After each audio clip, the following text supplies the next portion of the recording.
esteemed Allison who is an expert in building science. And he has a book that's called A House Needs to Breathe, or Does It? Or does it?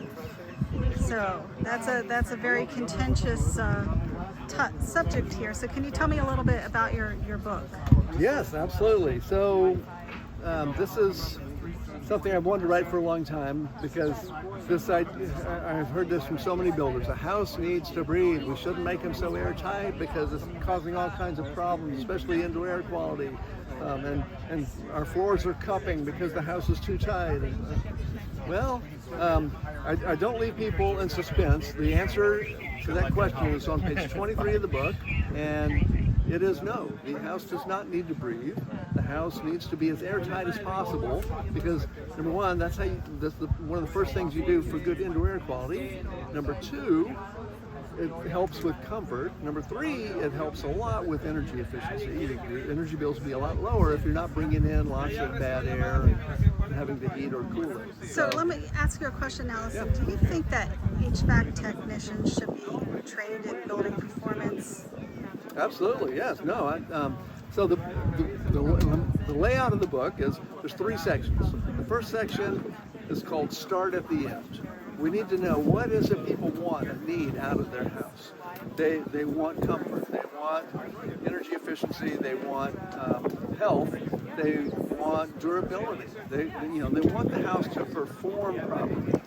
And so you got to start with what we're trying to achieve with the house, and then you do the building enclosure. You got to understand the building enclosure. You got to control heat, you got to control air, you got to control moisture in liquid and vapor forms, and then you can worry about the mechanical systems. And so the last third of the book is about mechanical systems. I go into the fundamentals of heating and cooling, talk about different kinds of equipment, how to select properly sized equipment, how to do the distribution, especially air distribution. I focus on forced air systems, so that's the whole chapter on that. We've got a chapter on ventilation, on filtration, on dehumidification, on hot water. I love talking about hot water now. So why is it that HVAC professionals don't talk about building performance? Because it's easy to focus on the equipment, and a lot of people get trained by the people they work with, or their tech schools, and they're trained by people who aren't up to date in the latest building science, or the house as a system approach. The building. It's not just the mechanical systems.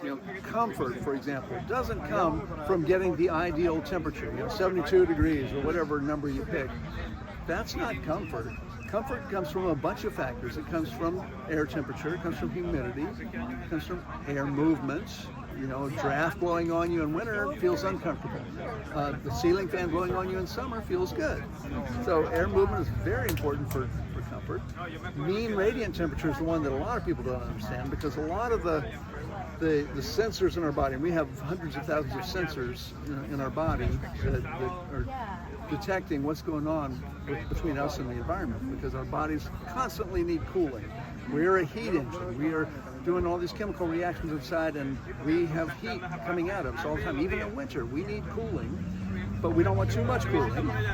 So the temperature of the surfaces around us matters a lot in how comfortable we are, because if we have, let's say, a bonus room, so we've got attic on the other side of that wall, and that wall is not insulated.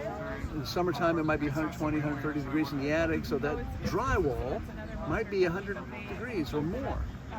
That hot surface is radiating heat to you. Even if the temperature is 65 degrees, you might be uncomfortable because you are feeling that heat blasting at you. So are you saying then you can't out HVAC your way from a bad building?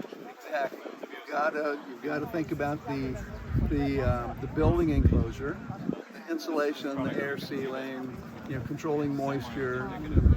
That's not so much for comfort. Moisture is important for durability, for indoor air quality, because you put moisture inside a wall cavity, you start growing things.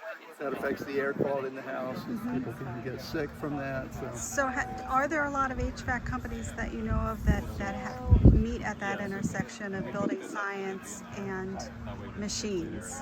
There are a lot. There aren't nearly enough. There are a lot of companies. If you look at the number, let's look at the impressive number, but then if you look at the total number of HVAC companies out there, that's a pretty small percentage, unfortunately.